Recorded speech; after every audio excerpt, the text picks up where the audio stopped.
Hey guys, what's up? It's Erin, and really quick addressing, this is definitely a new background. So for the next couple weeks, I am going to be home. It is winter break for me at school, and while I love my backdrop at college, can't exactly bring it with me back home. So until then, I'm probably going to be moving around a little bit. I apologize if the background is inconsistent, if the settings get a little bit weird.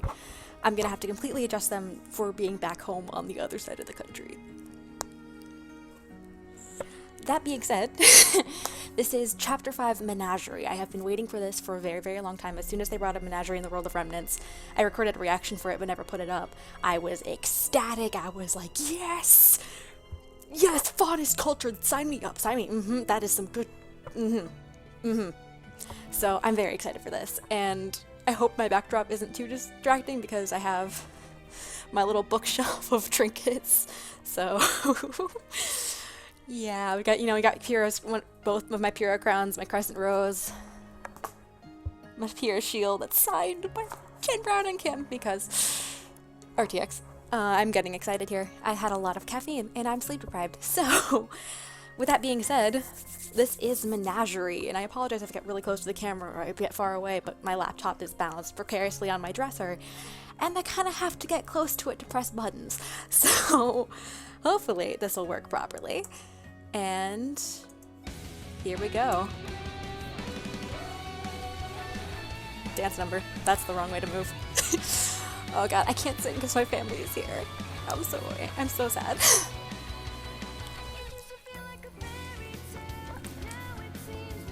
Just pretending. Oh well, I don't care enough. On our way to a happy ending. See that life is more or less like a bedtime story. I'm really hyped for you. It seems we were prepared. Wasn't fair. Should we just go home? It's gone. My cat's just looking at me like I'm crazy. She's just sitting on my bedpost like, what the hell are you doing? And it's like, you know what? Don't judge me. She's right next to my RWBY poster. Stand, we will break free. Inside we're torn apart, but time will mend our hearts. I'm so emotional about RWBY. Okay, let's do this. Come on, Mama and Papa Belladonna.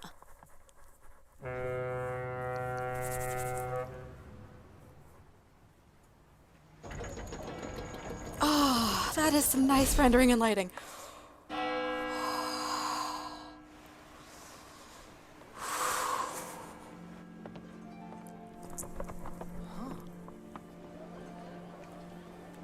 Faunus everywhere. Oh man, oh man.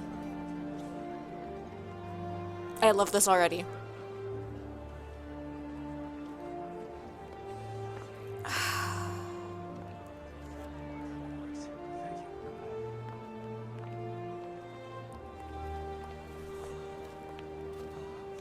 Never seen so many faunas in one place. Same!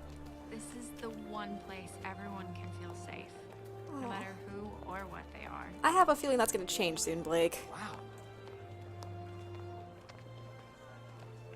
Sure is, crowded, huh? Yes.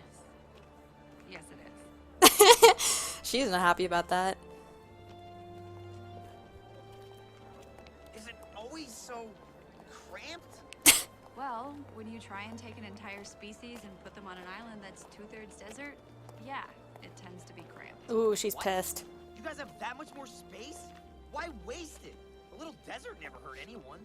It's not like the desert in Vacuo, son. The wildlife here is more dangerous than most of the regions.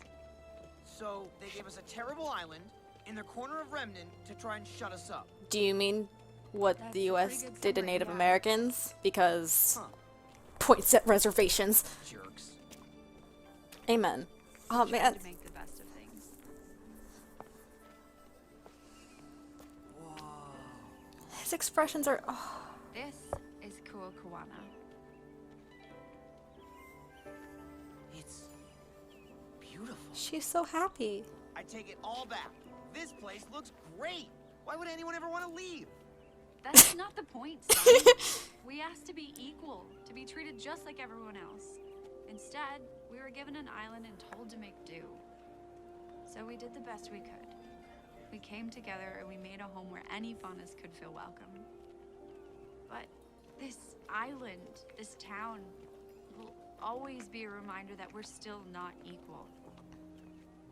That we're still second-class citizens. I'm so happy they're finally addressing faunus issues. I've been waiting for Well, this since season 1. This guy's feeling pretty at home. All right, Classic son. time to go home. Oh yeah? Which one's yours? Can you see it from here? Kind of. Is it that one? What about that tiny one down there? I like the paint job. It's that one. Okay, if this proves my theory correct, please let my theory have been right. Oh boy. Fang! Just... Ah.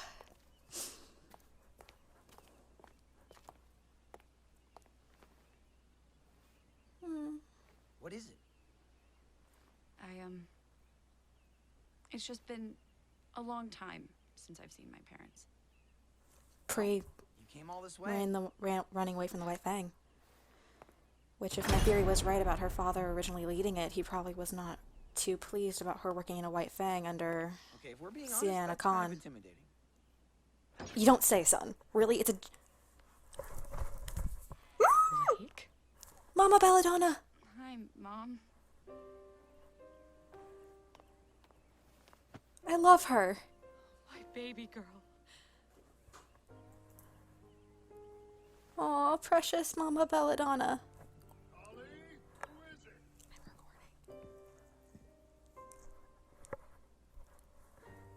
Papa Belladonna! Oh, he's so surprised.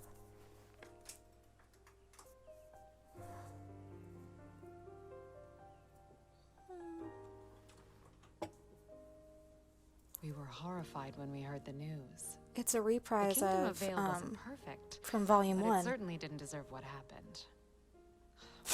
What is it called? I learned this on piano. Please, I knew she'd be fine. That isn't the slightest bit true. You should have seen him pacing. You guys have nothing to worry about. I've seen your daughter in action before, and trust me, she's got some moves. Ooh. And what exactly do you mean by that? Call. Well, sir, it's just that, you know, she's such a good fighter and all. Fellow fighter, I have a lot of respect. Why is he here again? He just kind of followed me home. I see. Oh, the song is called Stray. That was the reprise of it. It was a reprise of The Stray.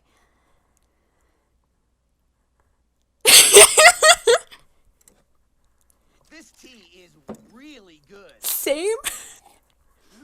I like him.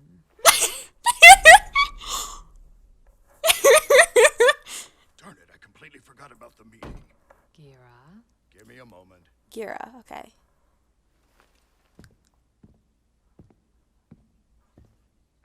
Is everything okay? Yes, dear, just poor timing. He can reschedule. It's just been hard dealing with them lately. Dealing with who? The White Fang. Ooh. What? Okay, for the record, I totally asked when the Fire Nation-esque Miss fox. Belladonna, we had no idea you'd returned. I was wondering when they were gonna show What up. are you doing talking to these people? This is Corsic and Fennec Albe. Fennec. They represent the White Fang here in Menagerie now. Those psychos are here, too? Young man, I'm not sure what you've heard of our organization, but I can assure you we're not nearly as ferocious as the media would have you believe. What we've heard? We've seen firsthand. Your fanatics slaughtered people. What is she talking about? Oh, Precisely what we came to discuss with you, Your Grace. Your Grace. Is everything all right? Wait, you guys seriously don't know? No, what? They cut off Yang's arm? The White Fang was at the fall of Beacon. They attacked innocent civilians and they released Grimm into the school.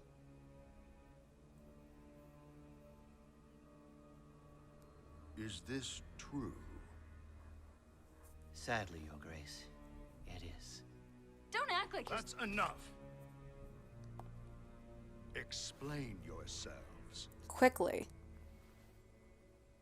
Though it pains us to admit, it has become apparent that the Vale branch of the White Fang is no longer operating under orders of High Leader Khan. They've elected to follow the rule of one Adam Taurus.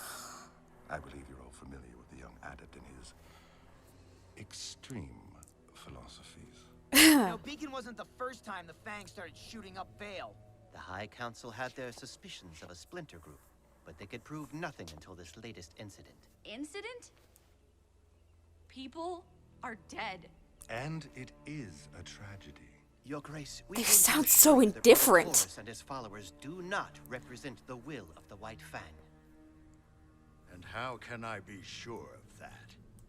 We understand if you bear any skepticism towards these claims. The White Fang's tactics are admittedly more aggressive since you stepped down as I knew it! I called it! chieftain. I called it! My theory is right! But this is no way to make our message heard.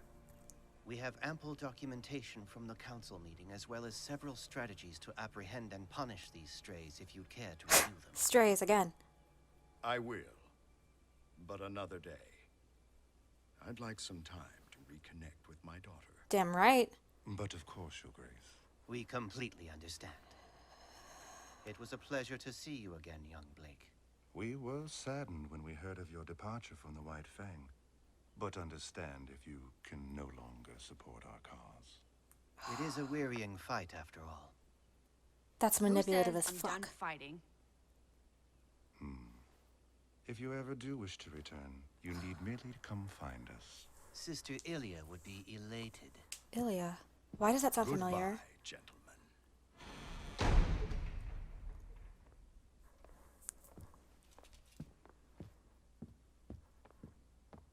So, those guys were creepy. I really don't like you. Oh. They're walking in sync. An interesting development, wouldn't you say? Interesting indeed. So, shall we inform Brother Adam? Knew it. We shall. Knew it!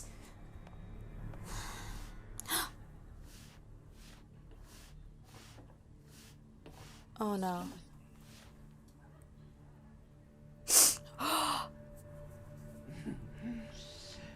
I was hoping you could help me find someone.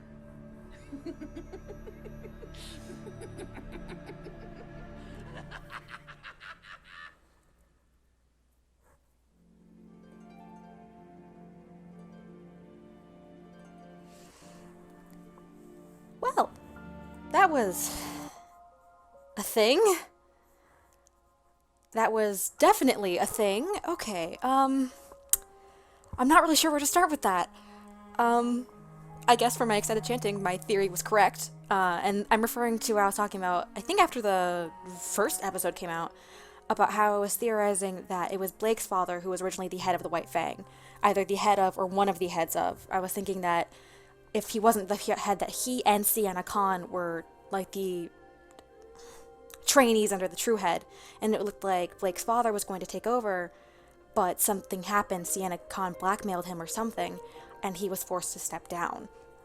So it looks like that was more or less true, and that I was right. Blake's father was the head of the White Fang before stepping down. Now, what matters now is how he stepped down and why. Like, it could have been peaceful, but I have the feeling that there's some animosity there that wouldn't have come from a peaceful resignation. So whether or not Sienna Khan was partially involved in the details of that situation, well, we're yet to find out. But, I was right. Because...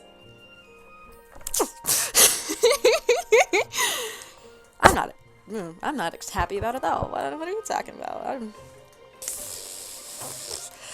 There were people online who were like, that's wrong. It's like, Blake straight up says you could almost say that she was born into the White Fang. born into. Paternal unit is in. Boom! Just. I'm chill. I'm cool.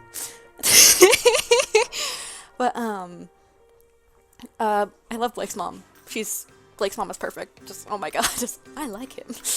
Just, music-wise, interesting that they had a version of The Stray playing, because that was first showed up in Volume 1 when Blake ran away when they found out that she was a member of the White Fang.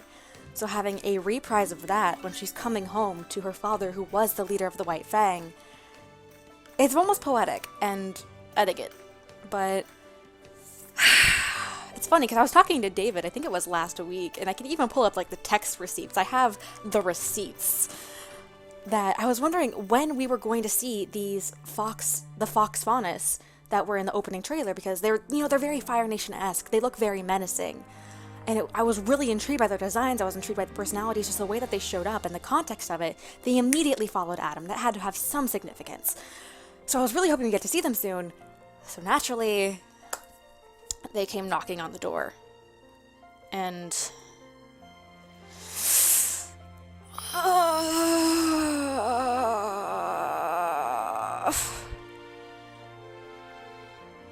he knows where she is now, which I wouldn't be surprised if they were sent there partially to see where she was, to find out if Blake had returned home, to find out if her father was still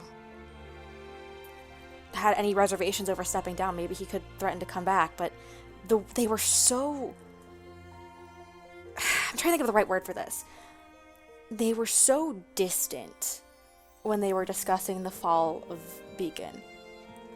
It was as if they had known all along what was going to occur, as if someone was talking to you in this voice. It reminded me of the counselor from Red vs. Blue, if that makes sense. It's I acknowledge what you're feeling, but I really don't acknowledge it because I knew this was going to happen. I'm going to manipulate what you are going to say and what you are going to think so that you do not ask too many questions or assume my involvement in it. It's a very composed, like a menacingly and manipulatively composed persona that they had. And it's one of those things that immediately pissed me off. Like, as soon as they started talking, it was like, I knew you were going to be bad guys, but there they are, being bad guys. And, like, the fact that they didn't immediately bring up to Blake's father that they had a hand in the fall of Beacon. Like, I can understand not wanting bad publicity, but at this point, the White Fang kind of can't avoid it. It's one of those things where it's like, yeah, they started off peaceful when Blake's father was in charge, but when he stepped down and a new leader stepped up, as she clearly states in Volume 1, which I will happily link anyone to if they want to fight me on this, they became more violent when that happened. So when Blake's father stepped down and Sienna Khan stepped forward, it immediately became worse. So if the continuation of my theory is correct, and Sienna Khan is Adam Taurus's father, that would make sense. Because that would be why Adam was splintering off, but there hadn't been any real repercussions for his branch of the White Fang and Vale. So that's not going to be good. But I'm just trying to process everything that was in that. Like, for one, they were...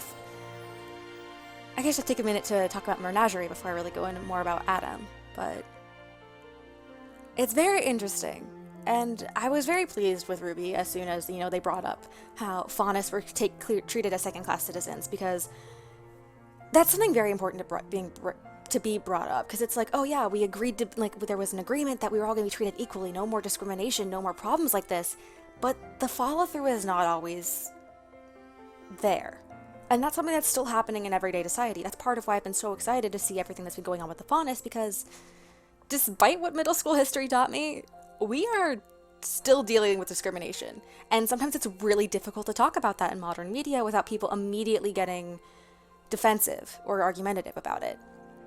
It's easier to talk about issues like this through other means, like through a fantasy filter, because it's like, it puts aside any pre-existing prejudice you may have and allows you to see the other side without it necessarily.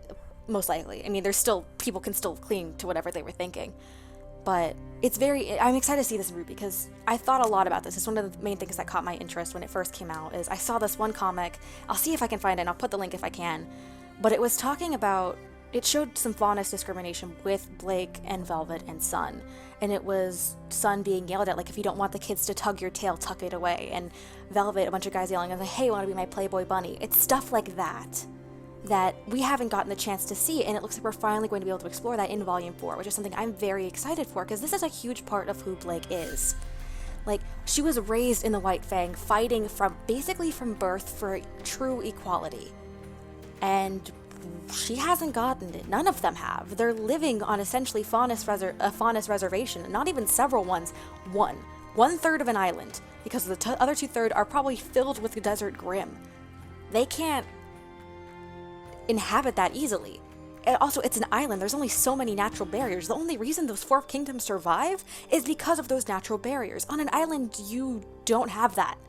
You have sand and trees and rocks and water. You don't have mountains or canyons. You don't have the mountainous backside of Vale and Mistral. Like, as she put it, it's not the deserts of Vacuo.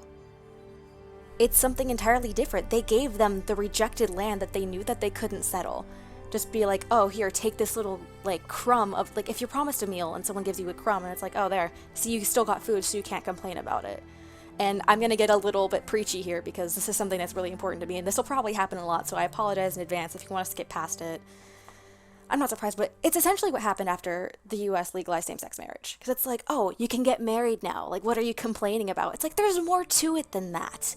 There's more than just wanting to get married. There's wanting the rights that come with it. There's wanting to not be fired for being LGBT when you have a job. Like, if you come out, your job shouldn't be threatened. I'm sorry.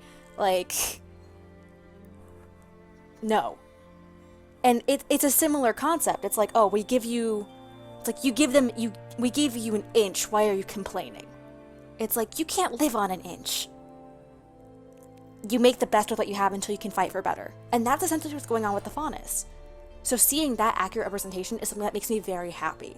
Because it's like, that is accurate. That is what is happening. Like, the way that Sun described it, I'm sorry, that is the textbook definition of what happened with all the Native Americans here. Like,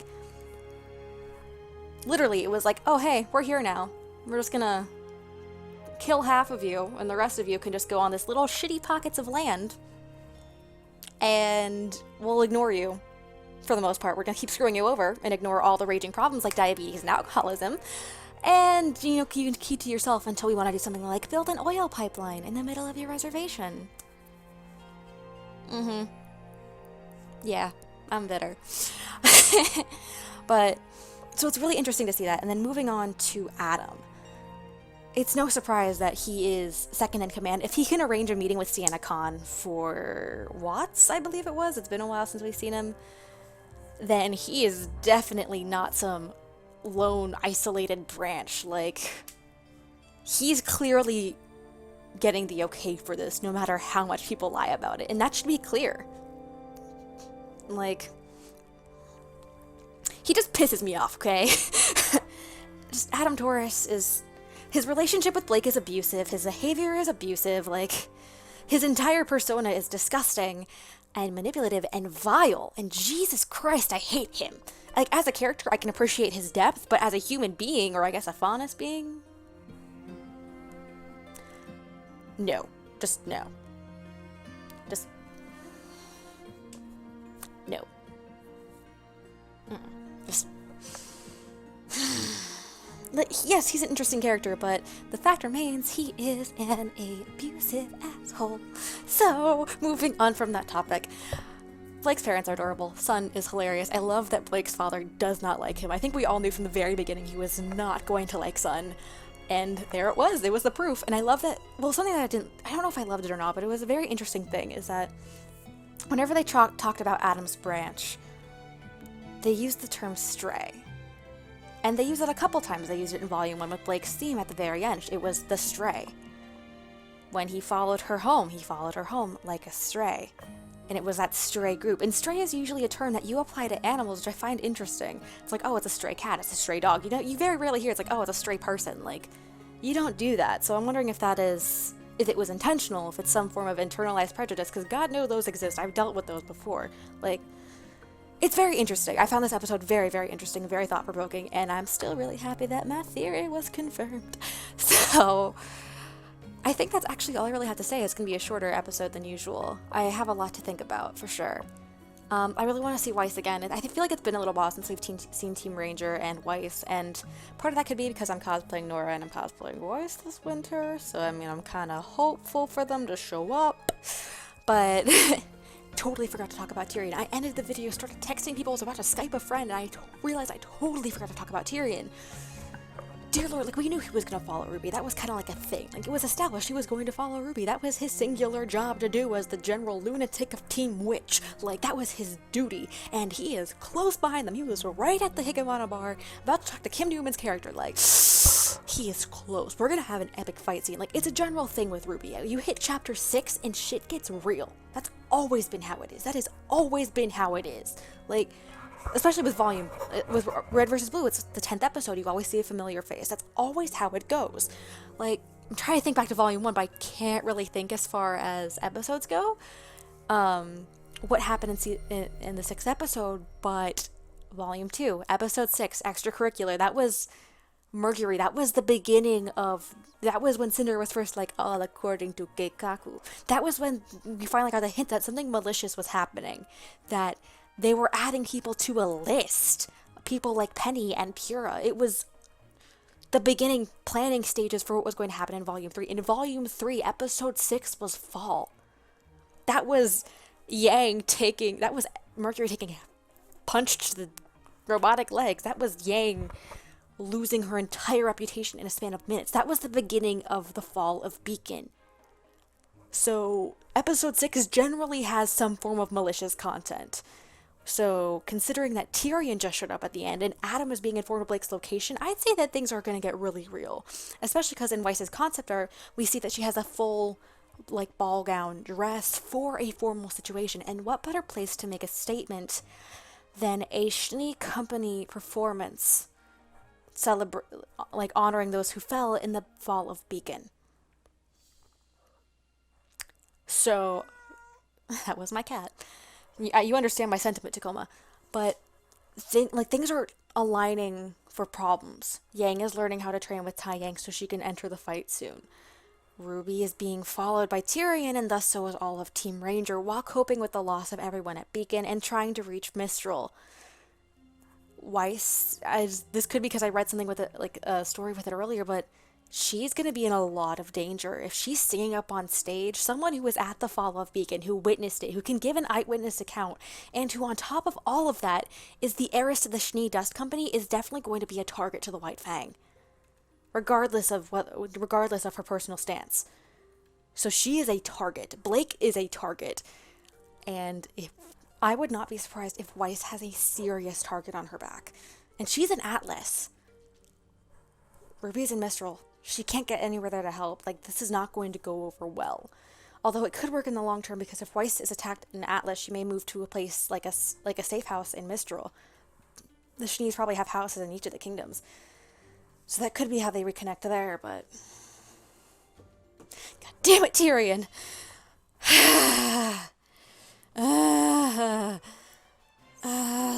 Until next week, I actually have a couple questions for you guys. So as you guys saw, hopefully, I reached 2,000 subscribers, which I don't know how that happened. I really don't. I cry about pure Nikos on camera.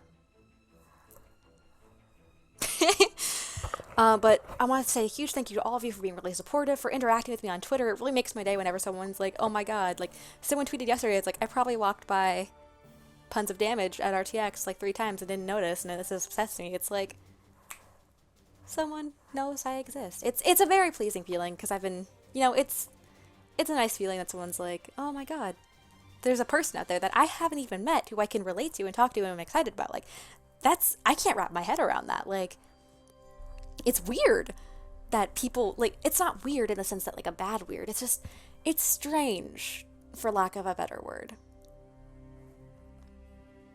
But, like, it's just amazing. Like, I'm thinking about next year and planning with David about maybe even doing, like, a live Vital cast, and it's like, the number of people I want to meet has tripled. Like, it's an incredible experience, and that was my dog. For For those of you who want to know what my dog looks like, I'll put up a picture of one of my first Ruby photo shoots because I used her as my Y. Because she's a beagle, which is not a corgi, but I mean, it worked. So, but anyway, question. So for 2,000 subscribers, I'm still trying to figure out what I wanted to do for 1,000 because I completely missed that milestone in terms of doing something, which I feel really bad about. So hopefully I can do something really, really big for you guys. So some people were talking about me doing covers in the comments for a couple of videos whenever I would awkwardly sing along to the opening. So if you guys want me to do that, like, tell me what song. So for the most part, this week is not going to be so much of a Ruby related question unless you personally want to tell me your thoughts on the White Fang and Adam, which I would be very interested in hearing. But I kind of want to take a poll. Like, what do you guys want to see? Do you guys want a Q&A video? Do you guys want cosplay shenanigans? Do you want me to do a cover of a song? And if that case, which one? There's a lot of Ruby songs. I was talking to David and we were suggesting probably not a sad one to start off with because I'll start crying on camera. And I was really thinking of doing something for Shiner Mirror Mirror, but those will require a lot of planning because I'm a very ambitious person who wants to remake their entire Weiss cosplay before they do it. Sorry. But if there's any other things, just let me know if there's any content you guys want to see. I'm definitely open to suggestions. So thank you for sticking around and listening to me rant for a long time. I'm going to show you guys what's on my bookcase because I'm excited about it. I haven't seen any of this stuff in about 3 months. So, you know, we got Precious, Pyrrha, and Nikos. My entire top shelf is like badass redheads. I have Pyrrha, I have Ruby, I have Red from Transistor, I have a Ruby Chibi plush from Neil, who you guys should definitely check out his channel. I'll put a link in the description. He's a total sweetheart. I have my Voltron Pop. We got RWBY. And I got my Voltec, I got Ray and Scarlett Johansson, and my first Pyrrha crown that I ever made, which is way too big for my head as far as thickness goes. Like, look at this. I'm not gonna put it on because headphones, but like, it's big. It's very show accurate in that it's big, but it just looked weird on my head. But I keep it around because it was my first prop that I ever made. My Pyrrha cosplay was my first cosplay ever using thermoplastic, and that's a material that I love using. It's what I use for basically everything now. So, you know, it's progress. I was actually going to give this to Jen Brown at RTX, but I was a little too attached to it. I might give it to her next year if I can get it together, but and it's really accurate, especially for the last scene that we see her, so I'm probably going to use this for something. I have my Lucina mask because I'm Fire Emblem garbage. Though I still have to detail paint it because, you know, conventions happen. Got Overwatch, some pop figures, my actual Pyrrha crown that I use all the time for everything ever. Behold. Oh, that reminds me, if you guys have any cosplays that you want me to see, please, or want me to do, please put them in the description. Like, I have a long list of cosplays, but I'm always interested to see what people would like me to do, if they want me to do anything particular. Like, I put up a poll for whether I should cosplay Weiss, Ruby, or Nora from Volume 4 first, but that was only the top 3 of the list. Like, there's also school uniforms, there's touching up my Raven, there's fixing my original Weiss so it's more like the concept art, like, there's fixing up my Volume 4 Blake because I'm not really happy with how that turned out. I made it in like a week after RTX. It's not my finest work. But try to think if there's anything else over here. I have my Crescent Rose, which I feel like that'd be a good way to end it even though Team Ranger wasn't in here. And I do have my signed Gamble Shroud somewhere. I thought it was over there, but my room kind of got flooded while I was gone, so I don't really know where anything is right now. I've been rambling for approximately 5 minutes, which is a good summary of this channel right now. That's awkward. But I'm just gonna put this on because it makes me feel powerful. So there we go. Thank you guys so much for tuning in. That's I do too many hand gestures for this, but it's like a solar panel. What am I doing with my life? Thank you guys so much for tuning in. Please let me know what you guys want me to do to celebrate 2K subs in the comments. Like, even let me know on Twitter. I'm completely clueless. I never expected it to make it here, and I don't really know what one does at these sorts of things. I really don't. I live in a hole. For those of you who are watching Yuri on Ice, I'm actually working on a Ruby on Ice AU, so if you guys want to see pictures or art or concept for that, let me know on Twitter and I can start posting it, because I have a whole bunch worked out. Waterbending. Man, I was still thinking about that episode. I'm caffeinated, I'm excited about Menagerie. Decided to see shit hit the fan in RWBY. And I'm gonna grab my cat. Because she's right here and I can do that now. Come on, Koma. Oh. So thank you guys for tuning in. And wow, fine, run away from me. And I will see you next week in the next video. Say bye, Koma. Wow. You're normally such a camera whore. What the hell? Alright, see you guys in the next video. Bye bye.